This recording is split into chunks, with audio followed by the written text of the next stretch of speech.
गंजाम जिला रंगेलुंडा ब्लॉक अंतर्गत करापरी स्थित ओडिशा आदर्श विद्यालय रे जिला स्तरीय ओभीएस 10तम प्रतिष्ठा दिवस स्पार्क विद्यालय परिसर में महा आडंबर पालित हो जाइछि। विद्यालयर अध्यक्ष श्री विभूतिभूषण शतपथी तत्वावधान में अनुष्ठित आयोजित कार्यक्रम पूर्वाह्न मुख्य अतिथि भाव जिला शिक्षा अधिकारी श्रीमती अमिता पट्टनायक, सम्मानित अतिथि भाव जिला परिषद उपसभापति सुश्री राजेश्वरी दोरा, जिला परिषद सभ्य श्रीमती तौपई दास, करापरी सरपंच श्रीमती मेनका रेड्डी प्रमुख दीप प्रज्वलन करने सह मंचासीन अतिथि भाव जोग देते। अन्यमानक मध्य जिला विज्ञान सुपरभाइजर रामचंद्र महारणा, रंगेलुंडा गोष्ठी शिक्षा अधिकारी उपस्थित थिले। उपस्थित थिबा अतिथिवृंद जिला आदर्श विद्यालयर महत्व और छात्र छात्री भविष्य विषय आलोकपात करथिले। छात्र छात्री मानक विद्यार्जन करने पर कठिन परिश्रम करी भविष्य जड़े भल मनीष एवं उत्तम नागरिक होई देश सेवार निजक नियोजित करने आह्वान देते। एही अवसर में गंजाम जिलार समस्त ओडिशा आदर्श विद्यालयर पूर्वर आयोजित करा विद्यालय स्तरीय विभिन्न प्रतियोगितार कृतित्व अर्जन करिथिबा छात्र छात्री मानक द्वारा प्रतियोगिता करा जायतिला। अपराह्न उद्यापित अवसर में मुख्य अतिथि भाव रंगेलुंडा गोष्ठी उन्नयन अधिकारी श्री अंशुमान महापात्र आयोजित कार्यक्रम में जोग देथिबा बेले सम्मानित अतिथि भाव नोडाल अध्यक्ष अरुण कुमार पटेल, करापल्ली ओडिशा आदर्श विद्यालयर अध्यक्ष उपस्थित रही प्रतियोगिता और शिक्षा क्षेत्र में कृतित्व अर्जन करिथिबा छात्र छात्री मानक पुरस्कृत करा जायतिला। अन्यमानक मध्य हिंजिली ब्लॉक आदर्श विद्यालयर शिक्षयित्री मिकी महापात्र, भैलेंटिना मैडम, रश्मिता बेहेरा, जानकी प्रधान, शिक्षक अंबिका प्रसाद दास, सुधाकर बेहेरा, करापल्ली आदर्श विद्यालयर समस्त शिक्षक और शिक्षयित्री कर्मचारी प्रमुखों समेत विभिन्न आदर्श विद्यालयर शिक्षक शिक्षयित्री जोग देते। परवर्ती समय रे सांस्कृतिक कार्यक्रम सभा उत्सव शांति श्रृंखला सह कार्य शेष होता। ब्यूरो रिपोर्ट, आंचलिक वार्ता। मु विभूतिभूषण शतपथी, प्रिंसिपल ओडिशा आदर्श विद्यालय करापल्ली गंजाम जिला स्तरीय आदर्श विद्यालय संगठन रो 10मा प्रतिष्ठा उत्सव को आपण समस्त को स्वागत करियोछि। आमर ओडिशा आदर्श विद्यालय संगठन रो प्रतिष्ठा उत्सव स्पार्क आमर आदर्श विद्यालय करापल्ली रे ए पाली गंजाम जिला स्तर रो अनुष्ठित करा जायछि। एठारे गंजाम रो 22टा ब्लॉक रो प्रतिभागी माने आज योगदान देचंती। समस्ते बहुत उत्साहर सहित आज ए प्रतियोगिता को उपभोग करुछंती।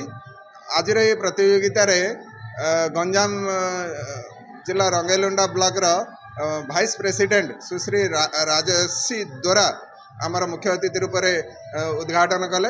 आमर श्रीमती अमिता पट्टनायक डीओ मैडम गंजाम जिला सभापतित्व कले आज प्रोग्राम को।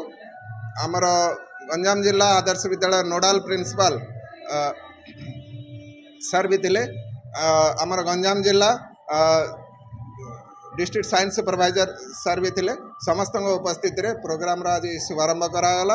आज प्रोग्राम को भेन्यू प्रिंसिपल हिसाब से मु समस्त मीडिया पर्सन, समस्त अभिभावक, समस्त प्रिंसिपल बंधु एवं समस्त अतिथिवृंद को स्वागत जनाऊँगी एवं समस्त प्रतिभागी को आम आदर्श विद्यालय करापल्ली तरफ शुभकामना देउछि। धन्यवाद।